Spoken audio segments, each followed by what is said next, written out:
because I think being undefeated is a big thing that fighters emphasize. And I mean, it's obvious why, you know, you can understand the appeal of that, but do you think it's a realistic goal for most people if you're going to be in the fight business to be like a Floyd Mayweather and to never suffer a loss? Yeah, if you are real, if you want to do it real, well, there's no one fighter in the world that done it fully real, 100% real. There's not one, nobody, and it's impossible to do. And if you don't believe me, just look. Show me one undefeated tennis player. Show me one undefeated golfer. So what? They're not as good athletes as some of these fighters are? No, there's something else at play. And when you dig a little bit deeper into it, you realize there's opponent picking.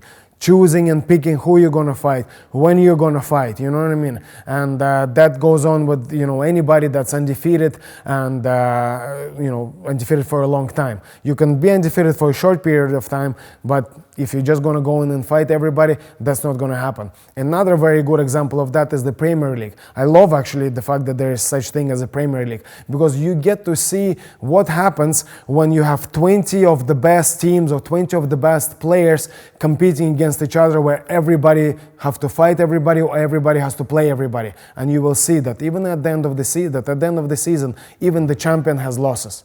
It's just the reality of competitive nature. We all have 2 arms and 2 legs, you know what I mean, and a brain. It's and a lot of committed people out there, you know what I mean. So if both of you are spending the same amount of training, putting the same amount of effort into it, the discrepancies, the differences in your level aren't going to be that big. It's going to be very, very close, you know. And when you add the uncertainties into it, you know, that you can be sick one day, this, the other, chances of staying undefeated, never losing are none.